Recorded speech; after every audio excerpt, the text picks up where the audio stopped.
In the dim stillness of a North African morning, long before rifles cracked or engines roared, a different kind of shock swept across a captured American supply depot near Feriana. German soldiers, lean from months of hunger, moved past rows of wooden crates that seemed to stretch into the horizon. Inside those crates lay something they had not seen in months: real meat, real coffee, real sugar, and enough calories to make a starving man pause in disbelief.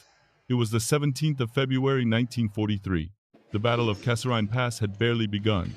Yet in that quiet depot, surrounded by mountains of American rations, German officers confronted a truth far more unsettling than any armored breakthrough. Their enemy was fighting a different kind of war, one fueled not only by tanks or aircraft, but by abundance, by a supply machine capable of feeding soldiers 3,000 to 4,000 calories a day, while German troops survived on barely half that. If a modern army truly marches on its stomach, then what happens when one side enters battle already starving? And what did this moment reveal about the war Germany believed it could win?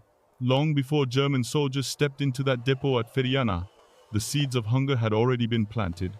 The Afrika Korps arrived in North Africa in February 1941, carrying confidence, experience, and a reputation for battlefield brilliance.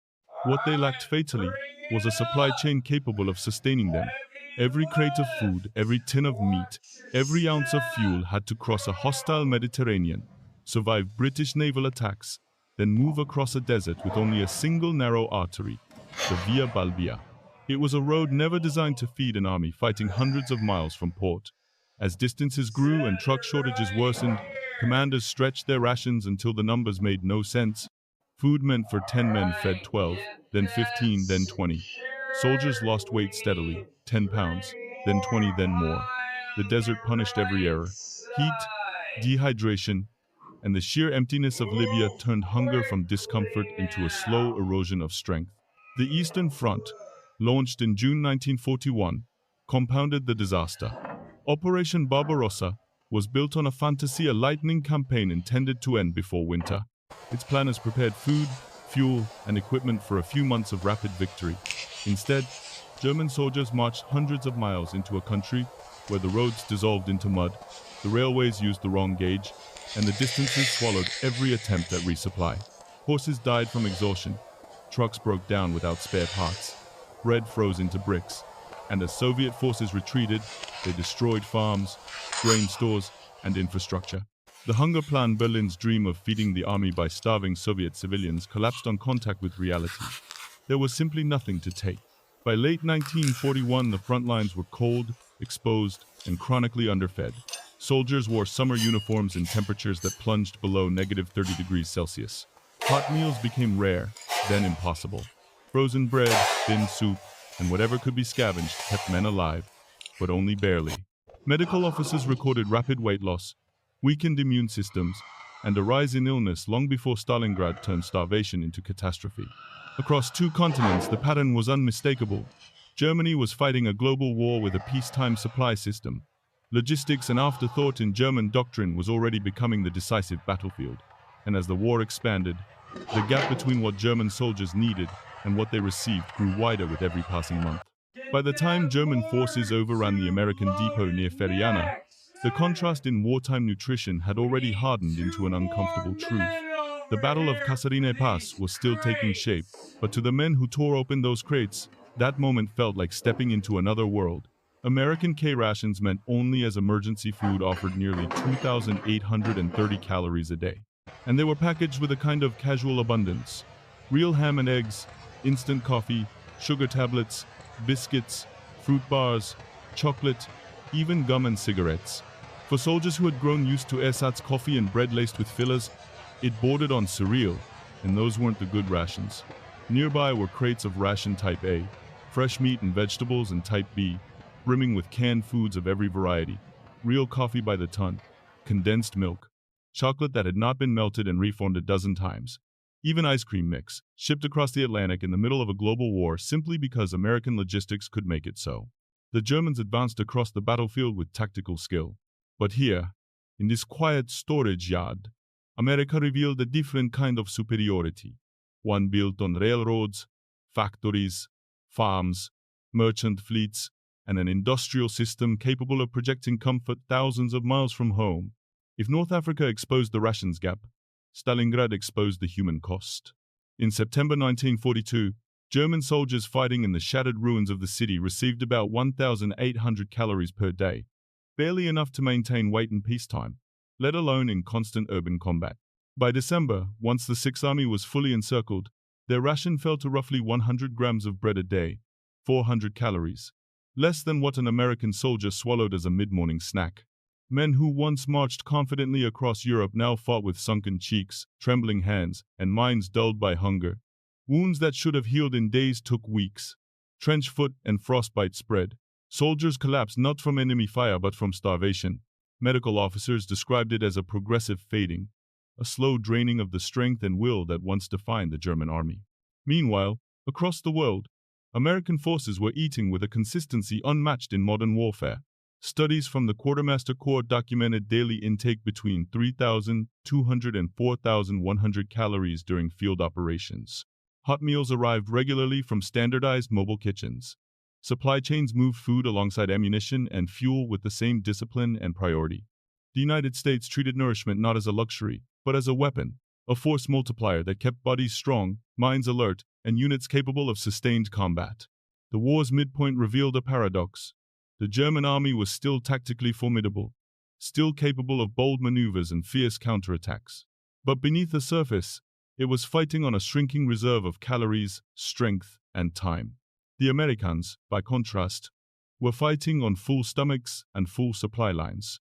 In a conflict of endurance, the outcome was already beginning to take shape. The turning point of the logistics war arrived in the winter of 1944, during the last great German offensive in the West. Hitler's plan for the Ardennes, what the world remembers as the Battle of the Bulge, was bold, desperate, and fatally dependent on fuel Germany no longer possessed. The Führer allocated 28 million liters of gasoline for the operation. Only half of that ever reached the starting line. Field Marshal von Rundstedt's armored spearheads began the attack with barely 6 days of fuel, and even that calculation assumed smooth progress in terrain that was anything but forgiving. From the beginning, the offensive depended on capturing American supply depots. No fuel seizure meant no breakthrough. SS Obersturmbannführer Joachim Paper, leading one of the assault's fastest armored columns, understood this better than anyone. His tanks needed American gasoline to reach the Meuse River. German intelligence identified the Stavelot depot 3 million gallons of high-grade fuel as the prize that might change the entire campaign.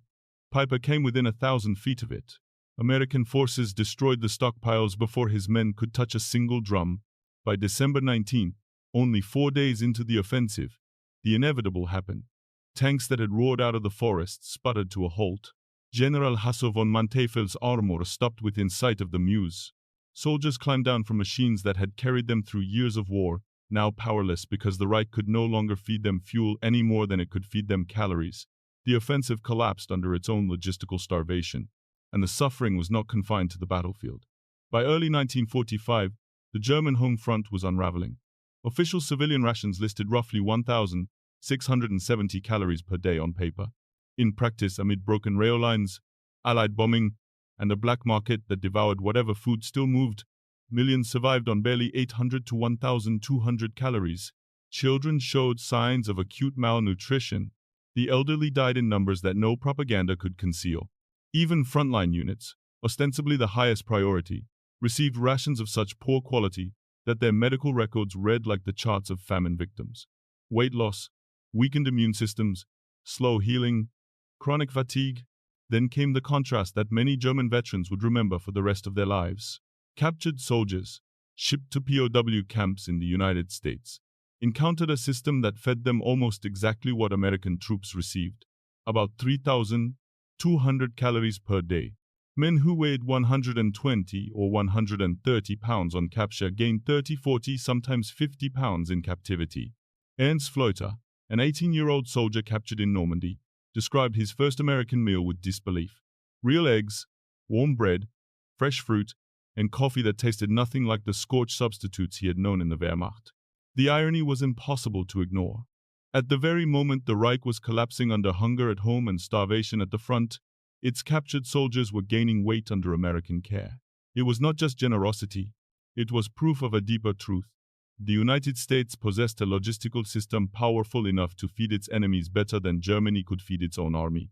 To American planners, the war was never just a contest of tactics or firepower. It was a test of capacity, of whether a nation could sustain millions of men across oceans, continents, and climates. The United States entered World War II with a conviction that logistics was not an administrative burden but a pillar of strategy. Food, fuel, ammunition, spare parts, these were not background details. They were the foundation upon which every battlefield decision rested. Nowhere was this philosophy more visible than in America's truck fleets.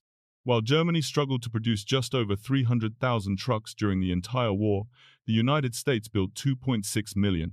Standardized parts, interchangeable components, and factory lines running day and night turned mobility into an American signature. The Red Ball Express, the lifeline after D-Day, moved 12,000 tons of supplies per day using more than 6,000 trucks on a non-stop loop. It was not glamorous work, but it kept entire armies alive and moving. No German doctrine had anything comparable. Food, too, became a deliberate expression of American power. Ice cream was classified as a basic food, and the U.S. Navy built floating ice cream barges in the Pacific to deliver it. Field kitchens fed 150 to 200 soldiers twice daily, even on active fronts. Critics would later call it indulgence. Commanders called it morale, the invisible force multiplier that kept units cohesive and confident through months of grinding combat. When the war ended, the same logistical machine that had fed the American military became the engine of Europe's recovery. Initially, U.S. occupation policy in Germany was austere, even punitive. But as famine loomed and political instability threatened the continent, Washington shifted course. Directive JCS 1779 replaced earlier restrictions, and the Marshall Plan began pouring millions of tons of food into a starving Europe. American abundance, once a weapon of war, became the backbone of rebuilding a fractured world. To many around the globe, this revealed a simple but profound truth.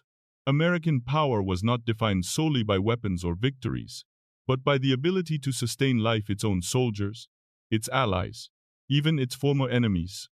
In a century defined by conflict, logistics emerged not only as a battlefield advantage, but as a force shaping the post-war order. In the end, the lesson of the calorie gap is not simply about numbers on ration charts.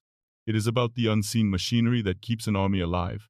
The farmers who grew the wheat, the factory workers who packed the cans, the logisticians who calculated demands down to the ounce, and the truck drivers who carried food forward under fire. These were the people who shaped the real balance of power in World War II, long before tanks clashed or artillery thundered. The German army never lacked courage or tactical ability. Its soldiers fought with determination in deserts, forests, and shattered cities. But bravery cannot substitute for nourishment, and no strategy can survive on an empty stomach. By 1943, the truth was visible to every German soldier who opened an American ration crate. They were fighting an enemy whose strength flowed not only from industry, but from a logistical philosophy that treated food as a weapon of endurance. America's ability to feed its soldiers 3,500 calories a day across multiple continents was more than a feat of supply. It was a reflection of national capacity, one that continued after the guns fell silent. The same abundance that sustained armies in wartime would, through the Marshall Plan, help feed a devastated Europe back to life. Few nations in history have wielded such power, the power to destroy and the power to rebuild, both carried in the same ships that once crossed the Atlantic. And so, the story that began at a quiet depot in Tunisia becomes something larger than a wartime anecdote. It is a reminder that global conflict is shaped by more than bravery and tactics. It is shaped by logistics, by calories, fuel, and the infrastructure required to keep soldiers moving one more mile. An army marches on its stomach, and in World War II, the side that could feed its men won the war that truly mattered, the war of endurance. As we look at our own world, still defined by fragile supply chains and rising tensions, the question remains, have we learned the lesson of 1943? Do we understand that the strength of a nation begins long before a battle is fought? If this history resonates with you, its lessons, its warnings, and its echoes in our present, join the discussion below, and consider subscribing as we continue exploring the stories and strategies that shape the world we live in.